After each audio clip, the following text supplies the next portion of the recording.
They say some moments haunt you forever, not because they were loud, not because they were violent, but because they were quiet.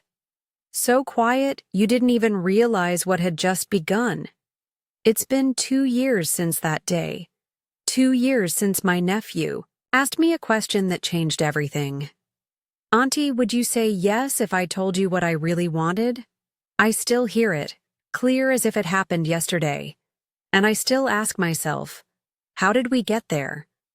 How did a simple yes unravel the life I thought was safe? I wasn't looking for trouble. I wasn't searching for affection or attention or anything else. I had a husband. I had a home. And from the outside, you would have thought I had everything a woman could need. But loneliness? Loneliness doesn't knock on your front door. It seeps in through the cracks. It looks like eating dinner across from someone who barely meets your eyes. It sounds like silence stretched too thin, night after night. It feels like waking up beside a man who no longer sees you. Not really. And then Ethan came. My sister's boy. Grieving, lost, and in a house where no one noticed me anymore. He did. At first, it was harmless. Small things. A thank you for dinner. A conversation that lingered a little too long in the kitchen. A glance that held something neither of us dared name. I told myself he was just looking for comfort. I told myself I was only giving him warmth. I told myself it was innocent, until it wasn't. Until one night, when the storm outside wasn't as loud as the storm inside me. When his voice broke through the dark, "Auntie, would you say yes if I told you what I really wanted?" And I should have said no. I should have stood up. I should have remembered every vow I'd made to myself, to my husband, to the life we'd built. But my heart didn't say no. My body didn't say no. And in that one fragile moment, I said yes. And that yes, that one yes, was enough to change everything. You think you know where your lines are until they blur. You think you know who you are until you hear yourself whisper, yes, when you should be screaming no. I never imagined how a single yes could shatter the woman I thought I was. And sometimes, the wish you grant is the one you'll regret forever. Subscribe to Heartfelt Tales Unfold. Because some truths are whispered, and some are confessed. And this one is just beginning. I used to walk these hallways feeling like a ghost. Not in some tragic, dramatic way. Just faded. Present, but not seen. Needed, but not wanted. Alive, but hollow. Daniel and I. We weren't always this way. I remember when we used to talk about everything. When a touch on my back meant something. When a look across the table could make me feel safe. But somewhere along the way, between the long hours at work, the missed anniversaries, the excuses, the silences that grew too big to name, we lost that. We became polite strangers, sharing a house, not a life. And this house, God, it looked perfect. Everything. In its place. A spotless kitchen. Art on the walls. Fresh flowers on the table every week. Bought by me, of course. But it felt cold.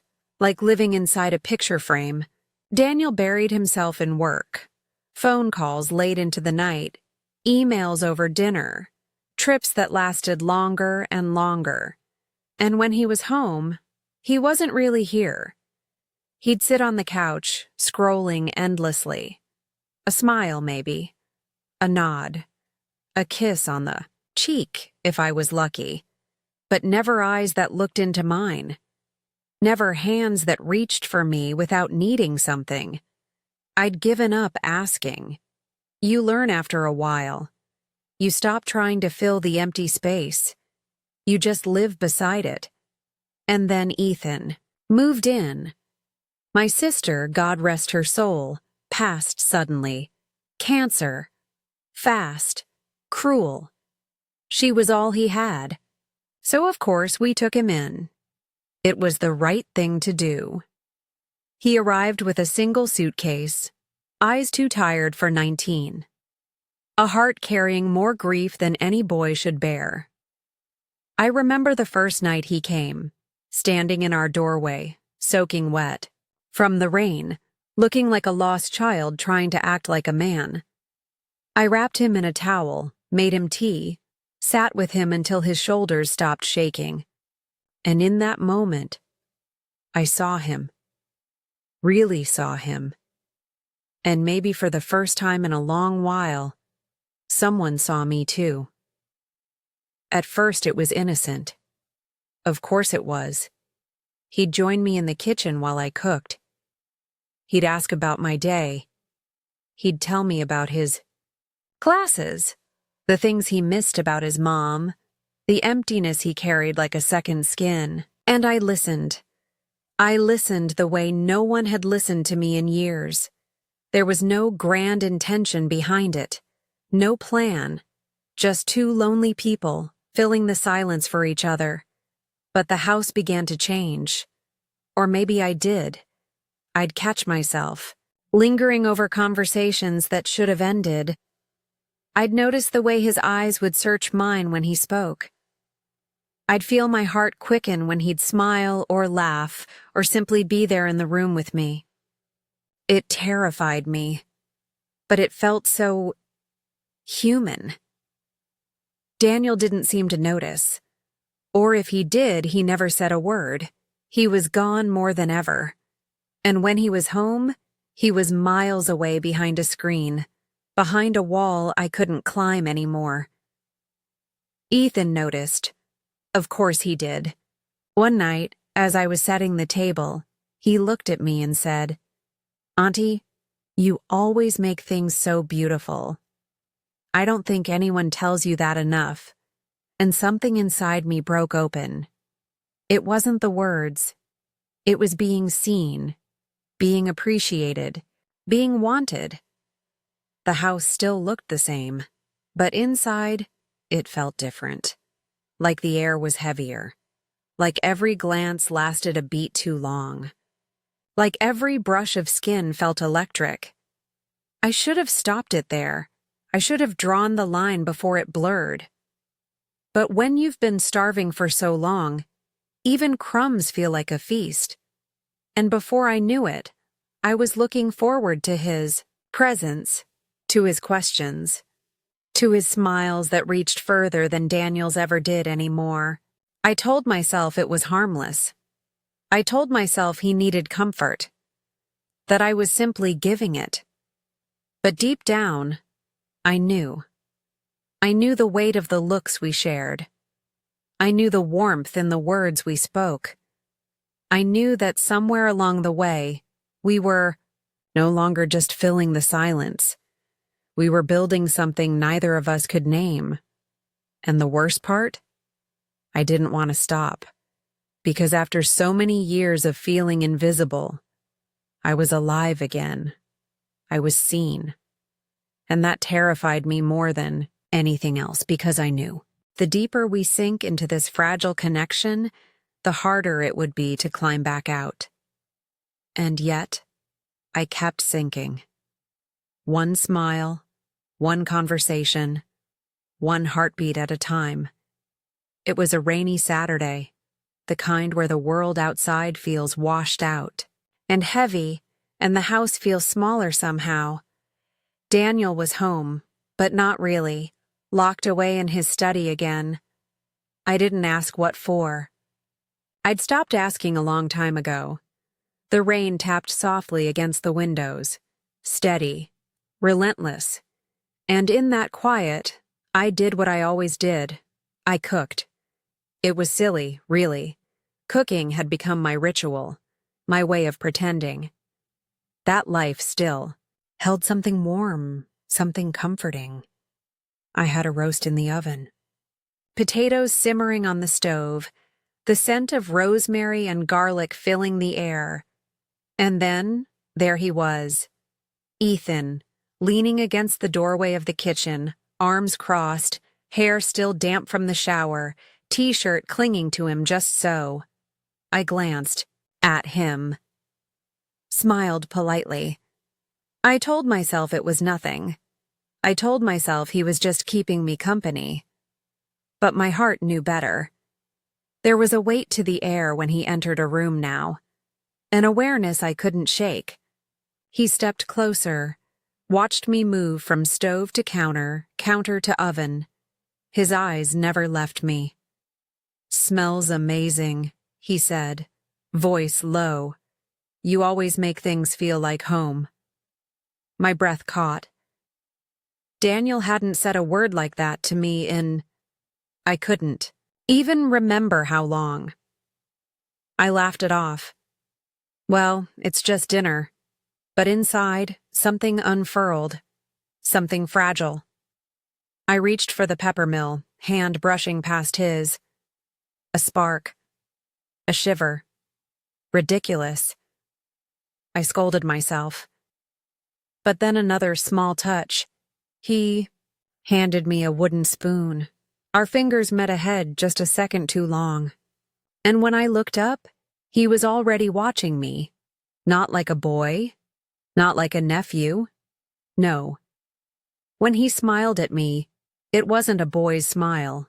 It was a man seeing a woman. And, for the first time in years, I felt seen. Not out of obligation, not out of politeness, not because I was someone's wife or someone's aunt, but because I was me. And that was dangerous. I stirred the pot to steady my hands, focused on the motion, the rhythm, the sound of the spoon scraping the bottom of the pan. But my mind raced. Pull away. Keep this safe. Don't let it go further. And then his voice soft behind me. "Auntie." I turned. Eyes met eyes. He stepped in, just enough to make my breath catch again. "Auntie, can I tell you something?" I nodded, my throat suddenly dry, and then he made a wish. One that would change everything. One that would take my yes and turn it into a lifetime of questions. "Auntie, would you say yes if I told you what I really wanted?" And in that moment, the rain outside faded. The warmth of the kitchen turned cold. The air between us thickened, charged with something neither of us could name anymore. And I couldn't move.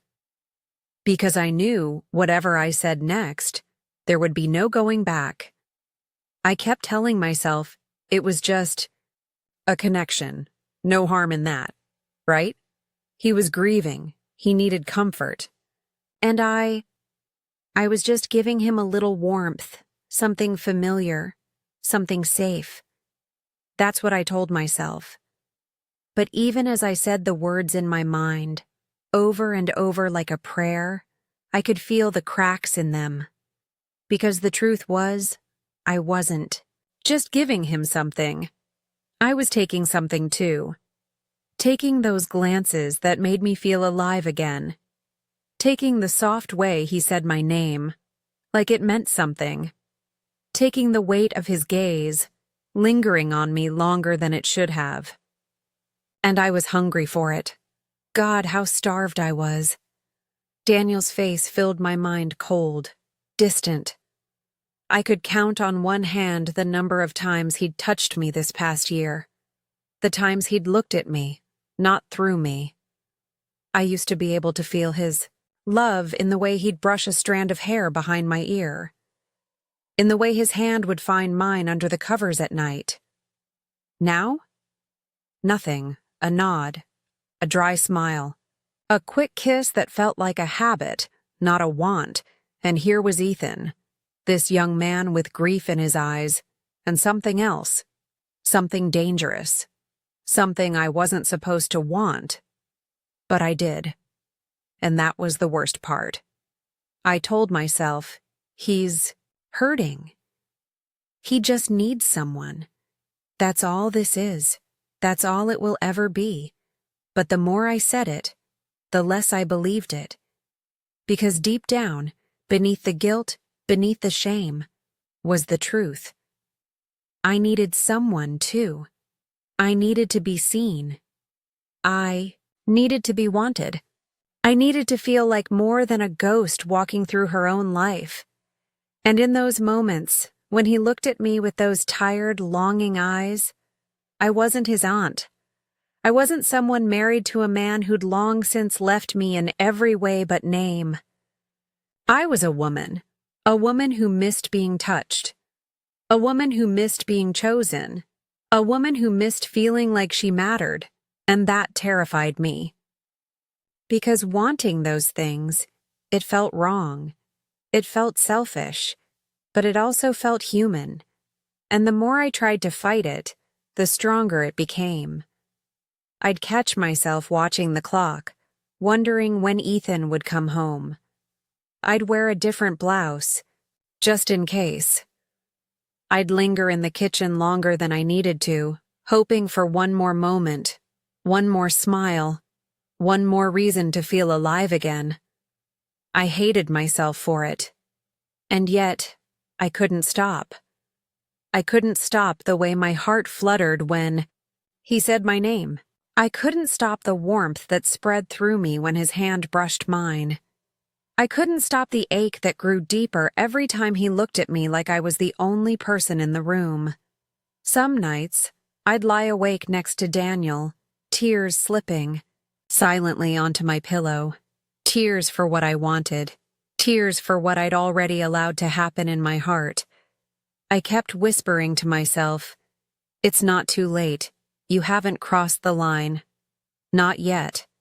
But some lines, they don't announce themselves. You only know you've crossed them when it's too late. After that night in the kitchen, everything changed. Or maybe I changed. I started noticing the small things more. How often Ethan was around me. How he'd drift into the room when Daniel wasn't there. How his presence had become the thing I quietly waited for. He was spending more and more time with me. At first, it seemed innocent enough. He'd linger while I cooked, sit at the table while I graded papers or folded laundry, offer to help carry in groceries. And I let him. I told myself he's lonely. He just lost his mother. This is what family does. But deep down, I knew that wasn't the whole truth.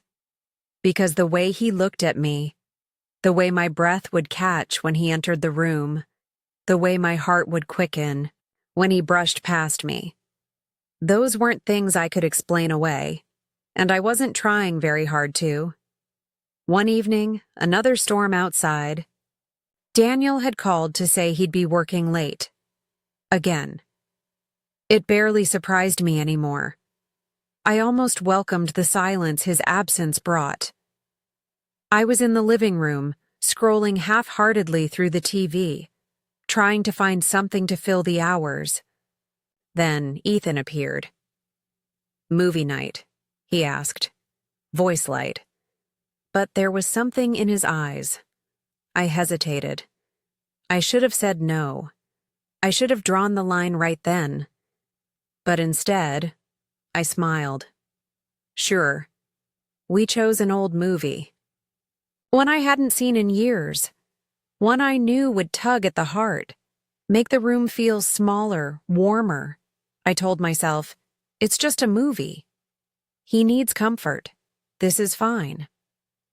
We sat on opposite ends of the couch at first, but as the movie played, the space between us seemed to shrink.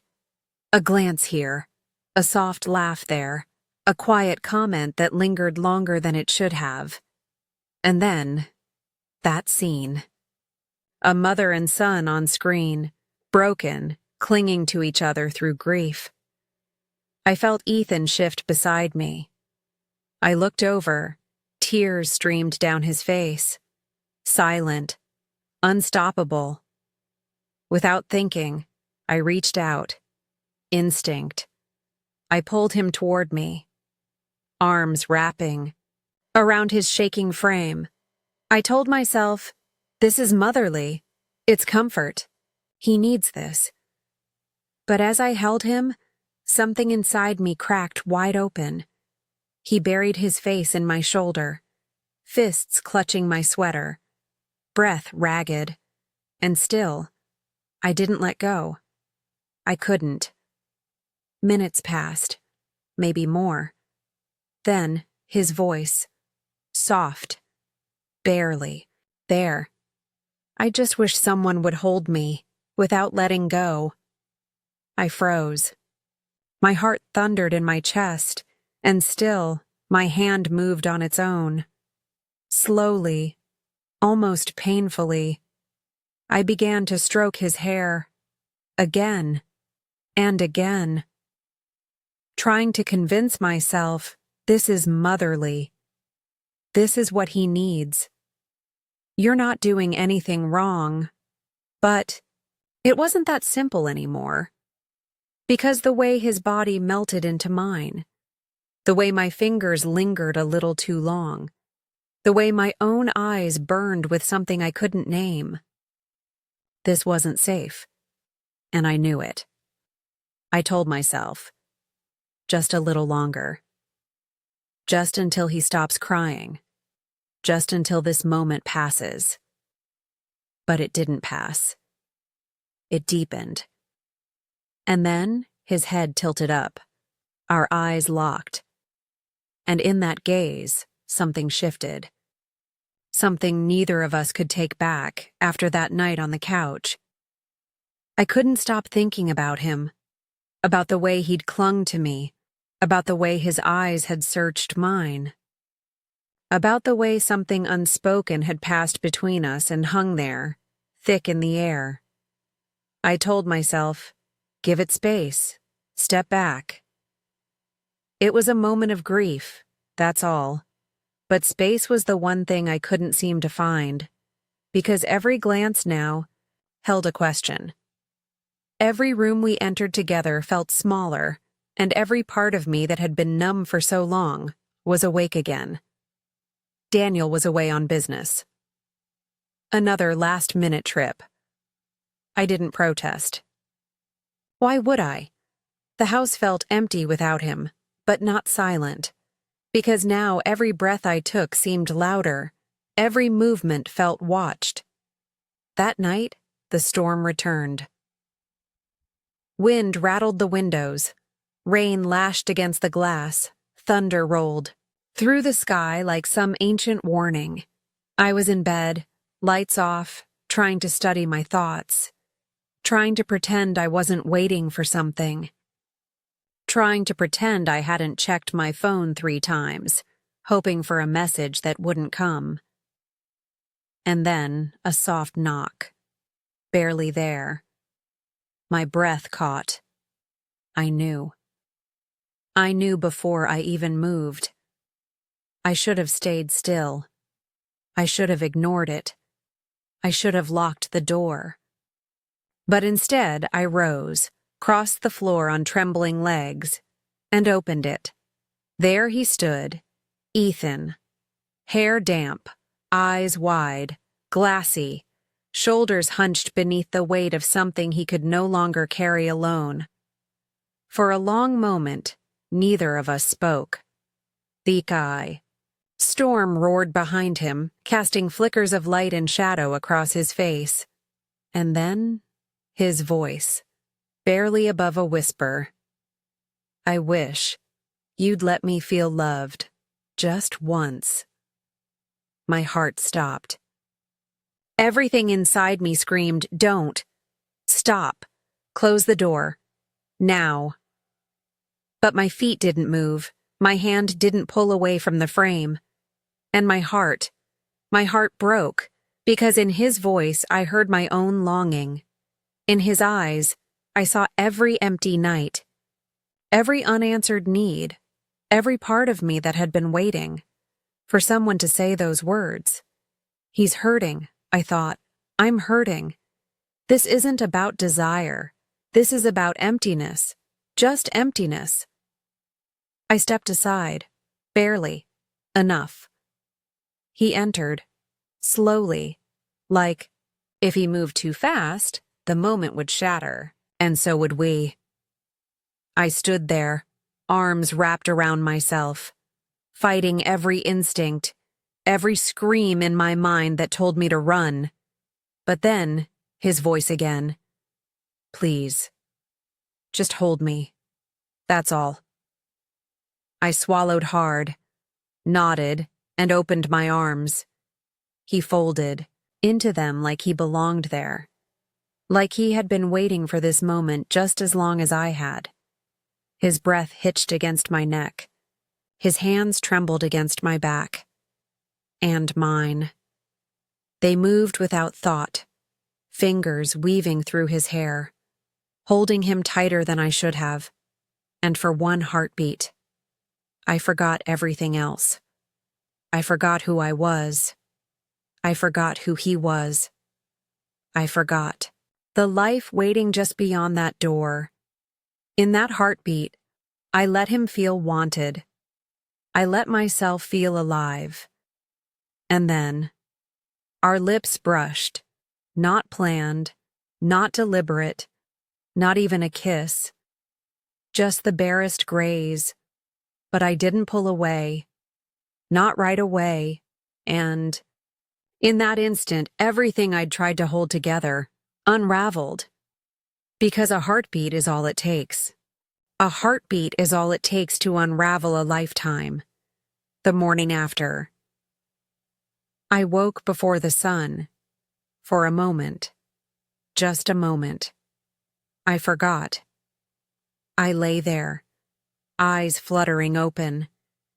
The sound of rain now faded to a dull patter. But then it hit me. The weight of what I'd done, of what I'd allowed, of what I couldn't take back. And the emptiness inside me grew so fast, so wide, I could barely breathe. I rolled to my side. He wasn't there. Of course he wasn't. The bed felt colder than it ever had. And the house felt different, heavier. Like every wall had eyes, now, like every piece of furniture knew. I wrapped a sweater around me and made my way downstairs, heart pounding, hands trembling. The kitchen light was on, coffee mug on the counter, half full, untouched. But Ethan was nowhere to be seen. I found a note, hastily scribbled on the notepad by the phone. Out for a bit. Back later. No auntie, no warmth, just distance. I stared at those words until my vision blurred. I couldn't eat. I couldn't think. I sat at the table, the silence around me deafening. Every creak of the house felt louder. Every tick of the clock felt like a judgment. And my mind, it replayed that moment over and over. His head in my hands, his breath against my skin. Our lips meeting, lingering, just enough to destroy us both. I told myself it wasn't planned. It wasn't supposed to happen. But the guilt didn't care. It sat in my chest like a stone. I tried to busy myself, folding laundry I couldn't see, cleaning counters that didn't need it. But nothing drowned out the truth. I had crossed a line, and there was no uncrossing it. Hours passed. The sun climbed higher. The storm gave way to a cold, brittle light. Still, no sign of Ethan. I told myself he needs space. He's processing. So are you. But underneath that, a deeper fear whispered, what? If you've lost him? What if you've broken something beyond repair? And then, late afternoon, the front door creaked open. Footsteps. Slow, uncertain. I froze, hands gripping the counter so tightly my knuckles ached. Ethan appeared in the doorway, eyes tired, face pale, shoulders drawn tight, and for a long moment, we just looked at each other. I wanted to speak, to say I'm sorry, to say it was a mistake, to say anything that could make this right, but my mouth wouldn't open, because no words were big enough to cover what had passed between us. Finally, his voice, soft, strained. "Thank you for not pushing me away." And then he was gone. Up the stairs. Door closed, and I stood there, anchored in place by guilt and longing, and a hollow ache I couldn't name. The house felt heavier. Every sound seemed louder, every silence deafening. And when Daniel returned that evening, something was different. The way he looked at me longer, sharper, as if he sensed a shift, as if he smelled the storm that had already passed through these walls. He said nothing, but in his eyes, I saw the beginning of questions I wasn't ready to answer. And Ethan? He grew colder, withdrawn. No more lingering in kitchen, no more stolen glances, just walls, built fast, built high, and I sat alone in that house that once felt too big, now suffocating under the weight of a single yes. I thought I could carry the weight alone. I thought if I kept it inside, buried deep enough, maybe it would fade. Maybe it would lose its shape, its sting. But it hasn't, if anything. It's grown heavier. Because now, every time I see him, I see who I became, not who I meant to be, not who I promised myself I would always be, but the woman who said yes when every part of her should have said no. And I ask myself over and over, was I selfish? Did I comfort him? Or betray him? I can still feel the way he looked at me that morning, like someone reaching out of a wreckage, grasping for anything that resembled love. And what did I give? Him? A moment of warmth wrapped in a lifetime of guilt. I wonder if he hates me now. I wonder if he hates himself. I wonder if we both do, some days. I wish I could confess it, just to speak the words aloud, to someone, anyone, who could tell me what to do with this weight pressing against my ribs. But who? Who could I trust with? This? Who could hear what I've done and still look at me the same way? Not Daniel, not my sister's memory, not even my own reflection. So I carry it alone. I smile where I must. I speak where I'm expected to, but beneath it all I am breaking. And the worst part, the part that wakes me in the middle of the night, gasping for air, is that a small buried part of me? Misses it. Misses that feeling of being wanted. Misses that single reckless heartbeat where I felt alive again. And I hate myself for that most of all. Because if I could want that once, if I could let the line blur once, what's to say I wouldn't again? And I fear that wasn't the last line I'll cross. Have you ever done something, not to betray, not to hurt, but simply to feel human again? To feel warmth on a cold? To feel seen when you've been invisible for so long? To hear your own heartbeat whisper, "You are still alive." I tell myself I didn't mean to. I tell myself I was just trying to fill an emptiness. But emptiness can be dangerous. It makes us reach. It makes us forget. And it makes us take things we can't ever give back. So tell me, is comfort still innocent if you both knew it wasn't? Because that's the question that haunts me every single day. And if this story, if any part of this story stirred something in you, If it made you remember a moment you'd rather forget, or a line you almost crossed. Subscribe to Heartfelt Tales. Unfold, because the next one. It might feel even closer to home. Ethan still lives here. We eat at the same table. He speaks when spoken to. He smiles when he has to. But some silences say more than words ever could. When I see him, I no longer see my nephew. I see the boy who wished for love, and the woman who said yes. I sit across from him at dinner, fork in hand, voice steady, and inside, I am shattering. Because there are moments that don't end marriages.